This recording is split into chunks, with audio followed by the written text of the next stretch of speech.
Бәріне сәлем, сендермен Ернұр. Бүгінгі видеода достар, сіздерге логикалық сұрақтардан 6-шы бөлімін ұсынамын. Видео салмастан бұрын осы видеоға лайктарыңызды басыңыздар. Және де каналға жазылмасаңыздар, каналға жазылып қоңыраушаны басыңыздар. Ал ендеше біз видеоға кеттік. Бірінші 10 айынан бастайын. Бақтияр мен Сымбаттың 3 баласы бар. Және де ол 3 баласының әрқайсысында бір әпкесінен бар. Сұрақ: Бақтияр мен Сымбаттың үйінде неше адам бар? Вақыт кетті.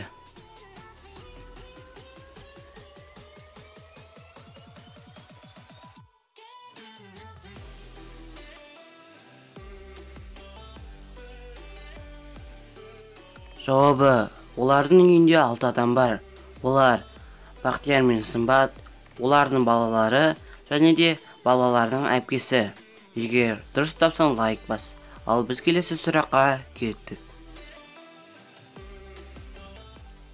Екінші сұрақ: сіз бір бөлмеге қамалып қалдыңыз.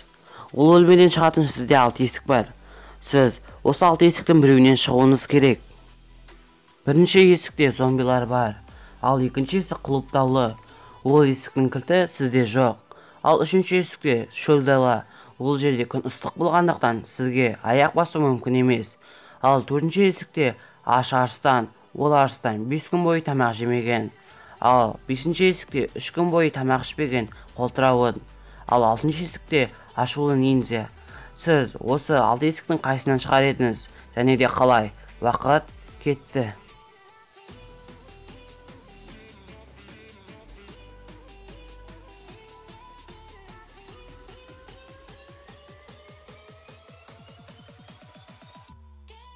Жауабы: сіз үшінші есіктен шыға аласыз. Себебі ол есікте күн ыссы болғандықтан жерде ыссы болды. Егер сіз кеште шығатын болсаңыз, ол жерде жер ыссы болмайды. Және де бұл сұрақтың тағы бір жауабы бар. Сіздер төртінші есіктен де шыға аласыздар. Себебі арыстандар ұзақ уақыт аштыққа шыдай алмайды. Үшінші сұрақ: полиция қаладан жасанды ақша жасап жүрген адамдарды іздейді, және де олар 3 күдіктіні табады.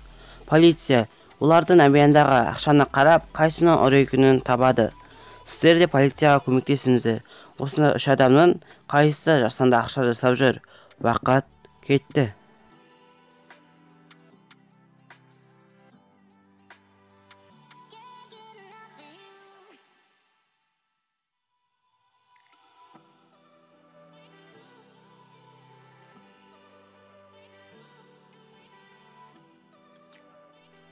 Жауабы: егер сіздер білетін болсаңыздар, $25 деген болмайды. Яғни бірінші адам жасанды ақша жасап жүр. Осы суреттерге қарап, қате затты табыңыз. Вақыт кетті.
Номері 5-ші сұрақ: біреу бизнесменнің ақшасын ұрлап кеткен.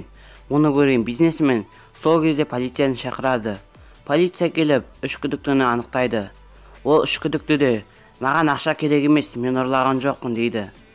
Айта кетерлік жағдай, ол үшеуі де бизнесменнің қол астында жұмыс жасайды. Сіздер қалай ойлайсыздар? Осы 3 адамның қайсысы ұры?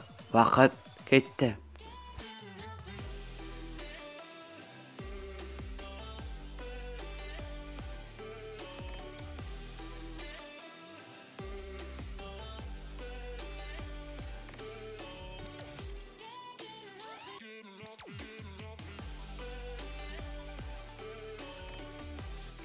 Жауабы: егер сіздер бизнесменнің бөлмесіне дұрыстап қарасаңыздар, бұл бөлмеде екі із болды.